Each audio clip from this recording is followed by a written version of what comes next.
Така, почваме новината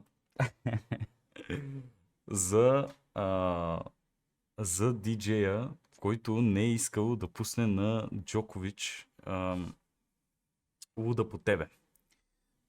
Това, аз съм бил диджей преди много години и ми е много така, как да кажа,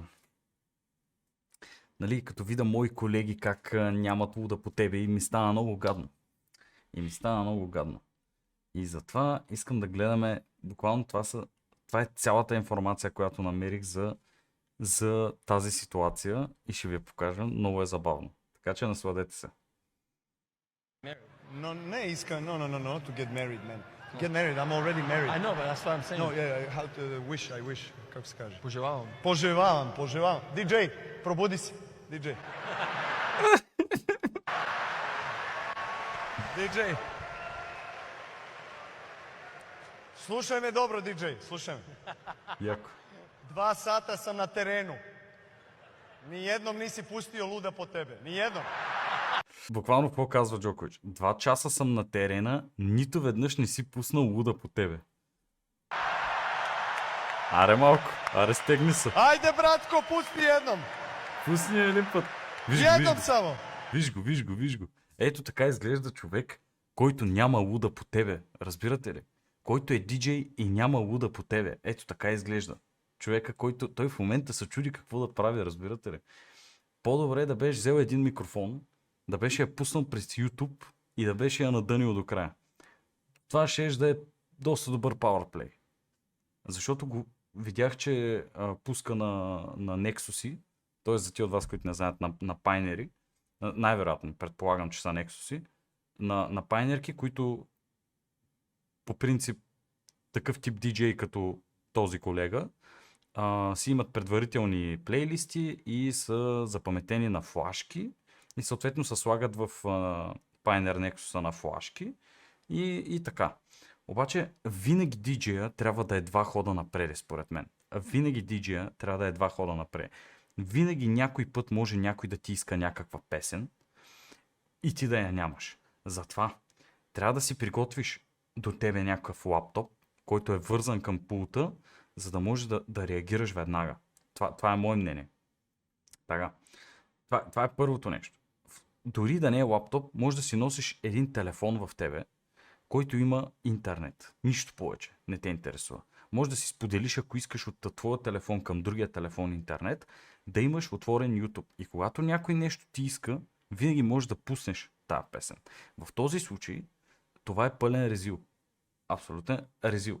Това е пълен ташак. И сега ще видите реакцията за какво става въпрос. На Джокович реакцията. Само jednom, 30 секунди, 30. Само веднъж 30 секунди, молим ти се, разбираш ли? 20 секунди. 20 секунди. 10 секунди. Ужас. Ajmo!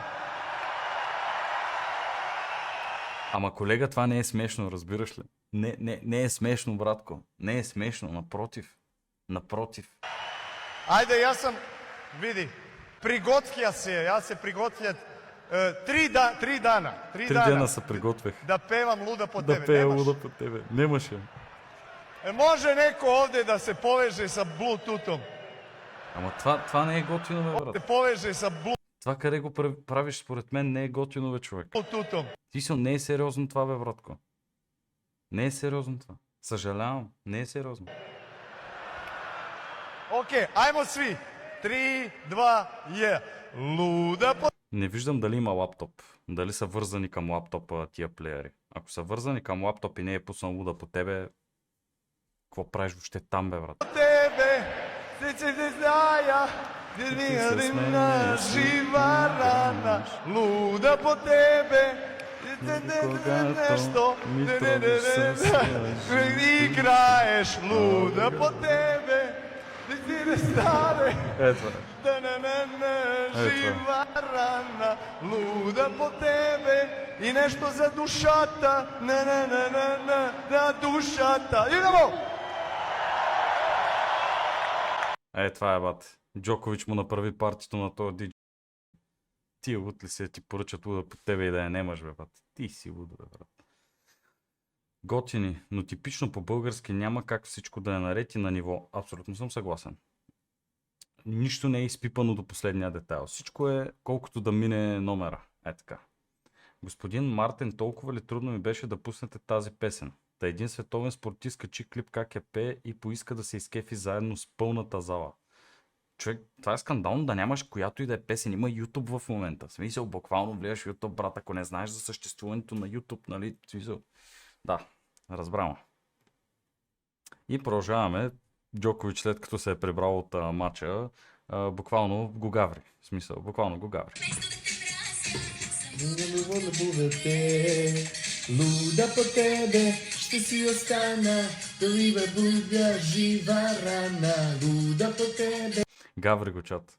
Гаври го. Просто станахме за резил. Абсолютна гавра. Това ще се говори една седмица, братле. Как са наизгаврили на нашия терен. Скандално. Дори да зная, че не сме не се играе. Заради какво? Заради един диджей, който няма луда по тебе или няма YouTube или не знае за съществуването на YouTube. Предполагам, не знам. Луда по тебе, ще си остана, дори да будя жива рана. Луда по тебе. Заслужаваме си го. Заслужаваме си го това. Заради това нещо, което заслужаваме си го просто.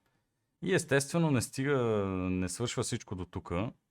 Естествено продължаваме. Я да видим. Има ли луди? Айде, бате! Прекрасни. Днес чух, че се помоли да ти попея тази песен, но не ти я пуснаха. Сега аз дойдох и ще Как няма да я пуснат, бе, брат? Това е резил, бе. Това е резил, бе. я изпея. Готов ли си? Жива ми за теб. Силни аплодисменти ще пеем и всички тази вечер. Той е голям фен. Ръцете горе, Най-накрая, брате. Най-накрая, братле, да я чуеме тая песен. Той се изкъртва. Той се изкъртва. руки горе, горе, горе, горе. Дай, дай. Я да видим. Я да видим.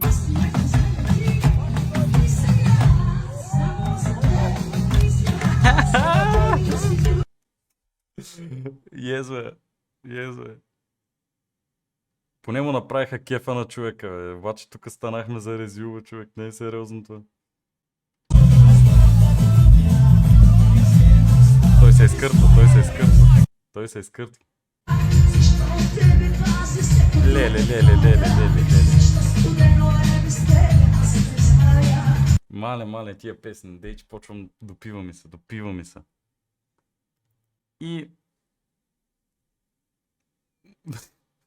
И просто нямаше как да завършим с това. Не сме завършили, спокойно. Не се притеснявайте, има и още нещо.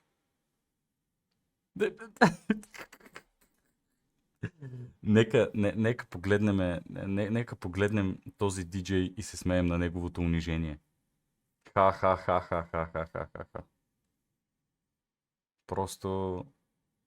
Просто несериозно.